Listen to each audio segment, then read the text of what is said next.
नमस्कार, जय हिंद, वंदे मातरम। एक बार फिर से आपका बहुत बहुत स्वागत है जेआरपी किंग यूट्यूब के अंदर। आपको बता दें कि लोकसभा चुनाव का बिगुल बजने के बाद में अब लोकसभा चुनाव से पहले कई राज्यों के अंदर विधानसभा चुनाव है। विधानसभा चुनाव के नतीजे तय करेंगे कि अब की बार लोकसभा के अंदर 2024 के अंदर 543 सीटों पर किसकी बनेगी सरकार। हम आपके बीच में लेकर हाजिर हुए 543 सीटों का सबसे बड़ा एग्जिट पोल जो सी वोटर टीम नाउन और लोधी सट्टा बाजार ने सबसे बड़ा एग्जिट पोल जारी कर दिया। क्योंकि आपको बता दें कि जिस तरह से 9 राज्यों के अंदर विधानसभा चुनाव है और इनके नतीजे ये तय करेंगे कि अब की बार लोकसभा के अंदर किसकी बनेगी सरकार। अब लोकसभा की अगर बात करें तो विपक्ष ने अब की बार पूरी दावेदारी पेश कर दी है। तो क्या विपक्ष फिर से विपक्ष होगा मजबूत या फिर बनेगी मोदी सरकार। हम आपके बीच में 543 सीटों का सबसे बड़ा एग्जिट पोल लेकर हाजिर हो चुके। बात करें पहले राज्य की तो पहला राज्य है कर्नाटक, जहां पर बीजेपी को 8 सीटें मिलती हुई दिखाई दे रही है। तो कांग्रेस को 15 सीट, वही जेडीएस को 5 और बीएसपी को 0, तो कुल 28 सीटें। अगर कश्मीर की बात करें तो कुल 6 सीटें, जहां बीजेपी को 1, आईएनसी को 3, पीडीपी को 2 और एनसी को 0 यहाँ पर सीटें मिलती हुई दिखाई दे रही है। ये सीटों का रुझान 2023 का है और बहुत ही बड़ा रुझान निकल के आ चुका है। हरियाणा की बात करें तो हरियाणा राज्य के अंदर कुल 10 लोकसभा सीटें, जहां पर बीजेपी को 4, कांग्रेस को 5, जेजेपी को 0, तो आम आदमी पार्टी को यहाँ पर 1 सीट मिलती हुई दिखाई दे रही है। 2024 के अंदर लोकसभा चुनाव है। और दिल्ली की बात करें तो दिल्ली के अंदर लोकसभा सीटें 7 है। 7 में से बीजेपी को 2 सीटें मिल रही है, तो वही कांग्रेस को 4, आम आदमी पार्टी को 1 सीट मिल रही है, तो बीएसपी को यहाँ पर 0 सीट मिलती हुई दिखाई दे रही है। तो अदर के खाते में 0 जा रही है। अगर हम पंजाब राज्य की बात करें तो 13 लोकसभा सीट है, जहाँ बीजेपी को 1 सीट मिल रही है, वही कांग्रेस को 2 सीटें मिल रही है, तो आम आदमी पार्टी के खाते में 9 सीटें जा रही है और एसएडी को 0 सीट मिलती हुई दिखाई दे रही है। अगला राज्य है जहाँ पर मेघालय राज्य। मेघालय के अंदर 29 विधानसभा सीट है, जिनमें से बीजेपी को 12 सीट मिल रही है, तो कांग्रेस को 15, वही एसपी को 0, तो बीएसपी के खाते में 2 सीटें जाती हुई दिखाई दे रही है। अगला राज्य झारखंड। झारखंड की बात करें दोस्तों तो यहाँ पर 19 लोकसभा सीटें, जहाँ बीजेपी को 6 मिल रही, तो वही कांग्रेस के खाते में 8 सीटें जा रही है, तो जेएमएम के खाते में 5 सीटें जा रही है, तो आरजेडी के खाते में 0 सीट मिलती हुई दिखाई दे रही है। आंध्र प्रदेश राज्य की बात करें तो यहाँ पर लोकसभा सीटें 25 है। 25 में से बीजेपी को 8, वही कांग्रेस को 4, तो वाईआरएस को 10 और टीडीपी को 3 सीटें मिलती हुई दिखाई दे रही है, तो अदर के खाते में 0 सीट मिलती हुई दिखाई दे रही है। उड़ीसा की बात करें तो उड़ीसा के अंदर लोकसभा सीटें 21 है।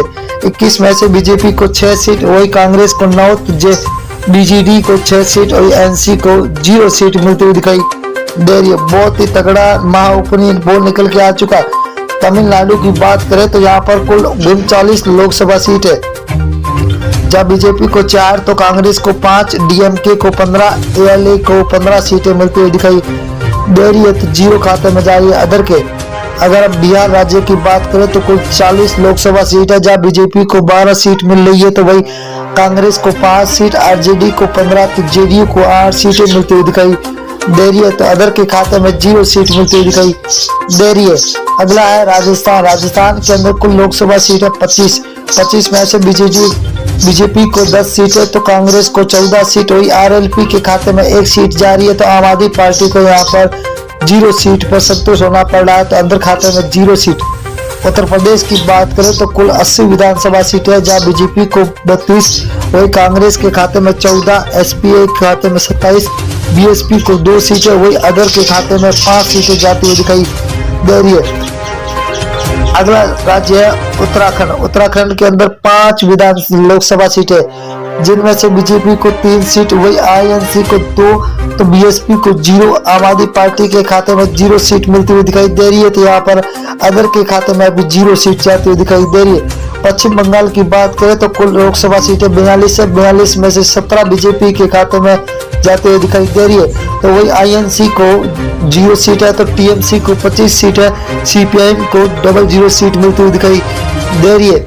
आंध्र प्रदेश की बात करें तो आंध्र प्रदेश के अंदर लोकसभा सीटें 2 है, जहां पर बीजेपी को 1 सीट मिल रही है, तो यहाँ पर कांग्रेस को खाते में 1, एसपी को 0, तो बीएसपी के खाते में भी 0 सीट जाती हुई दिखाई दे रही है, तो अदर के खाते में 0। अगर हम मेघालय की बात करें तो मेघालय के अंदर लोकसभा सीटें 2 है। 2 में से बीजेपी के खाते में 0 सीट, 1 सीट जा रही है, तो वही कांग्रेस को 1 सीट मिल रही है। तो एसपी को 0, तो बीएसपी के खाते में भी 0 सीट जाती हुई दिखाई दे रही है। अगला राज्य है जहाँ लक्षद्वीप है। लक्षद्वीप के अंदर लोकसभा सीट 1 है, वही 1 कांग्रेस के खाते में जाते हुए दिखाई दे रही है। तो बीजेपी को यहाँ पर 0, एसपी और बीएसपी के खाते में भी 0 सीट जाती हुई दिखाई दे रही है। अगला राज्य है महाराष्ट्र। महाराष्ट्र के अंदर 48 विधान लोकसभा सीटें हैं, जहाँ बीजेपी को 15, कांग्रेस के खाते में 14, तो एसएचएस को 10 और एनसीपी को 8 सीटें मिलती दिखाई दे रही है। तो अदर के खाते में 0 सीट जाती हुई दिखाई दे रही है। छत्तीसगढ़ राज्य की बात करें तो यहाँ पर लोकसभा सीटें 11 में से बीजेपी को 6 सीट मिल रही है, तो आईएनसी के खाते में 5 है। आम आदमी पार्टी को 0, बीएसपी को यहाँ पर 0 सीट मिल रही है, तो अदर के खाते में भी 0 सीट जाती हुई दिखाई दे रही है। तेलंगाना की बात करें तो कुल 17 लोकसभा सीटें, जहाँ बीजेपी को 3 सीट, वही कांग्रेस को 5, तो टीआरएस को 7, एआईएम को 2 सीटें मिलती हुई दिखाई दे रही है। बहुत ही बड़ा तगड़ा झटका लगता हुआ दिखाई दे रहा है आपकी बात। अगर केरल की बात करें तो केरल के अंदर 20 विधान लोकसभा सीटें, जहाँ बीजेपी को 1 सीट मिल रही है, तो कांग्रेस को 10 सीटें, वही एलडीएफ को 9 सीटें मिल रही है, तो यूडीएफ को 0 सीट मिलती हुई दिखाई दे रही है, तो अदर के खाते में 0 सीट जाती हुई दिखाई दे रही है। असम राज्य की बात करें तो कुल 14 सीट है, जहाँ बीजेपी को 7, को कांग्रेस को 6, एआईयू को 3 और अदर के खाते में 0 सीट जाती हुई दिखाई दे रही है। बहुत ही बड़ा तगड़ा झटका सभी को मिलता हुआ दिखा। गुजरात की बात करें तो कुल 26 लोकसभा, जब बीजेपी को 12, कांग्रेस को 6, तो आम आदमी पार्टी को 8, बीएसपी के खाते में 0 सीट जा रही है, तो अदर के खाते में भी 0 सीट जाती हुई दिखाई